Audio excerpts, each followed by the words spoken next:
देश में आए दिन हिंदू राष्ट्र की मांग हो रही है। भारत हिंदू राष्ट्र डिक्लेयर होगा। एक ऐसे राष्ट्र की मांग जिस राष्ट्र का कानून व्यवस्था किसी संविधान से नहीं बल्कि हिंदू धर्म के वेदों और शास्त्रों से चलेगा।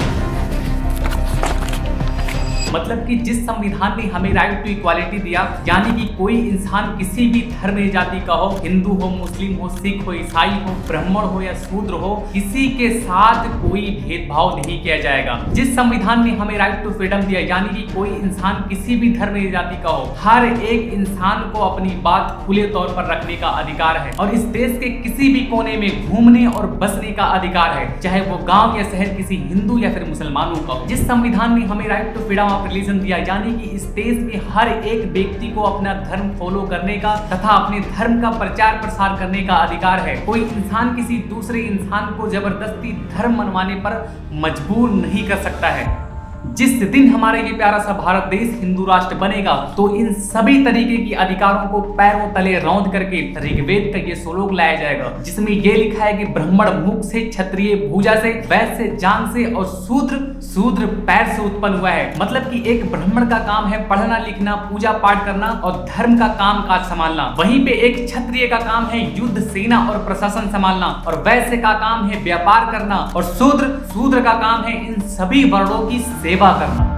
जिस दिन हमारा ये प्यारा सा भारत देश हिंदू राष्ट्र बनेगा तो मनुस्मृति जैसे ग्रंथों को लाया जाएगा, जिसमें साफ साफ ये लिखा है कि यदि कोई शूद्र ब्राह्मण को मारे तो शूद्र को जान से मार देना चाहिए और वहीं पे यदि कोई ब्राह्मण शूद्र को मारे तो ब्राह्मण को कोई दंडित नहीं करना चाहिए। जिस दिन हमारा ये प्यारा सा भारत देश हिंदू राष्ट्र बनेगा तो इस देश का बागडोर ऐसे लोगों के हाथों में जाएगा जो इस देश के लगभग 40% आबादी यानी कि ओबीसी को शूद्र मानती हो और इस देश के लगभग 70% दलितों को अछूत मानती हो और लगभग 15% मुसलमानों को अपना दुश्मन मानती हो। और सबसे आश्चर्य की बात तो यह है कि आज सबसे ज्यादा हिंदू राष्ट्र वही लोग कर रहे हैं जो लोग हजारों सालों तक सताए गए हों, जो लोग हजारों सालों तक गुलाम बनाए गए हों। मैं बात कर रहा हूं इस देश की सबसे बड़ी आबादी लगभग 40% ओबीसी की, क्योंकि ओबीसी में आने वाली लगभग सभी जातियां शूद्री हैं। इस देश में ओबीसी, एससी, एसटी, मुस्लिम, सिख, ईसाई इन सभी का कंबाइंड पॉपुलेशन लगभग 80% है। तो मुझे ये नहीं समझ में आता क्या केवल 20% लोगों के लिए हिंदू राष्ट्र बनाया जाएगा। इस देश के लोगों के खिलाफ इन लोगों का सोचा समझा गया एक चाल है और ये लोग उसी चाल में इस देश के लोगों को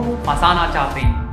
देश में हिंदू राष्ट्र की मांग कोई नई बात नहीं है। आज से पहले भी आरएसएस, बजरंग दल, विश्व हिंदू परिषद के लोगों ने खूब उठाया है, लेकिन 2014 के बाद से हिंदू राष्ट्र की मांग कुछ ज्यादा ही तेजी से होने लगी। 2017 में ऑल इंडिया कन्वेंशन में रेजोल्यूशन पास हुआ जिसमें इंडिया को हिंदू राष्ट्र डिक्लेयर करने की मांग की गई। इसी तरीके से आए दिन पॉलिटिकल रैलियों में, सभाओं में, न्यूज चैनल, सोशल मीडिया पे हर एक जगह हिंदू राष्ट्र की मांग होने लगी और इस समय हिंदू राष्ट्र की कमान हमारे बागेश्वर बाबा धीरेन्द्र शास्त्री संभाल रहे हैं। अभी इन्होंने ऐलान किया है कि 7 नवंबर से लेकर के 16 नवंबर तक पथ यात्रा करेंगे ताकि इस देश को हिंदू राष्ट्र बनाया जा सके। 7 नवंबर से 16 नवंबर तक दिल्ली से वृंदावन तक की 10 दिवसीय यात्रा है। अब देखो, हिंदू राष्ट्र की मांग करना ही अपने आप में असंवैधानिक है, क्योंकि हिंदू राष्ट्र मतलब एक ऐसा राष्ट्र जहाँ पे ब्राह्मण को सर्वप्रथम रखा जाएगा। वही मतलब एक हायरार्की वाला सिस्टम जहाँ पे इक्वालिटी नाम की कोई चीज नहीं होगी। जैसे कि ये महाशय जी बोल रहे हैं कि हिंदू राष्ट्र का न्यायाधीश वही बन सकता है जिसको वेदों और शास्त्रों का ज्ञान होगा। तो हिंदू राष्ट्र बनेगा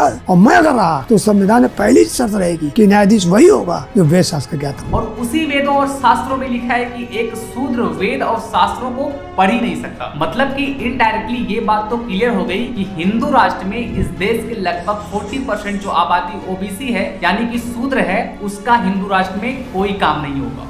शूद्र को पढ़ने लिखने तक का अधिकार नहीं दिया जाएगा और ये मैं अपनी तरफ से नहीं बोल रहा हूँ, मनुस्मृति में साफ साफ लिखा हुआ है। और एक पल के लिए मनुस्मृति को साइड में भी रख दो, ये देखो कि तुम्हारे शंकराचार्य जी क्या कह रहे हैं। महाराज जी, मेरा जन्म शूद्र जाति में हुआ, किंतु मुझे संन्यास लेना है। शास्त्र नियमों के अनुसार आप अपने को चलाना चाहते हैं तो ये जान लीजिए कि शूद्र के लिए संन्यास है ही नहीं। यहाँ तक कि गुरुकुल में वास भी नहीं, क्योंकि वो अपने पिता से हुनर सीखता है, इसलिए उसको गुरु की जरूरत नहीं पड़ती। देखा आपने, इसीलिए मैं कहता हूँ कि बड़ा आश्चर्य की बात है कि इस देश की लगभग 40% आबादी बिन बुलाए मेहमान बन रही है। आश्चर्य नहीं तो ये और क्या है कि आज सबसे ज्यादा हिंदू राष्ट्र वही लोग कर रहे हैं जिनको हिंदू राष्ट्र बनने के बाद पढ़ने लिखने तक का अधिकार नहीं दिया जाएगा।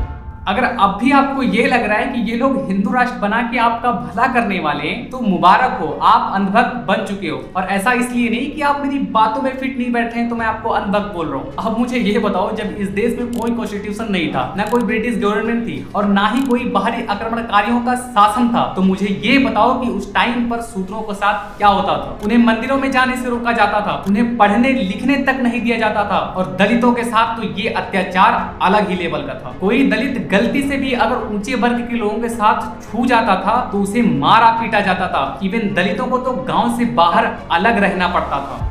आज भी ऐसी मानसिकता वाले लोग इस समाज में भरे पड़े हैं। आए दिन दलितों पर अत्याचार होता है। कोई दलित अगर घोड़ों पर बैठ जाए तो घोड़ों पर बैठने की वजह से उसे मारा पीटा जाता है। अभी हाल फिलहाल में ही एक दलित परिवार मैरिज हॉल में शादी कर रही थी तो कुछ लोग आते हैं उस परिवार को मारते पीटते हैं, सिर्फ और सिर्फ इस वजह से कि तुम दलित होके मैरिज हॉल में शादी करोगे। और इसी तरीके से इटावा इंसिडेंट तो आपको पता ही होगा कि किस तरीके से एक यादव कथावाचक को बेरहमी से मारा पीटा गया। ब्राह्मणों के गांव में तुम यादव होकर के आप भागवत कहेंगे आए हो, और इन्होंने बहुत हमें मारकूट करना शुरू कर दिया। रात भर इन्होंने बहुत टॉर्चर किया सर। आम इंसान तो आम इंसान, इन लोगों ने सर्वोच्च न्यायाधीश को भी नहीं छोड़ा। Chief justice of India BR Gavai की तरफ जूता फेंकने की कोशिश की गई। अब तो आपको पता चली गया होगा कि इन लोगों को दिक्कत किस चीज से है। इन लोगों को दिक्कत सिर्फ और सिर्फ इस चीज से है कि तुम दलित होके न्यायाधीश बनोगे, तुम दलित होके टीचर बनोगे और तुमसे हम पढ़ेंगे। मैं इस देश के सभी लोगों से यही बताना चाहता हूँ कि ये लोग इसीलिए संविधान को मिटाना चाहते हैं ताकि इस देश का सिस्टम अपने हिसाब से बना सके और इस देश के लोगों को अपने सिस्टम के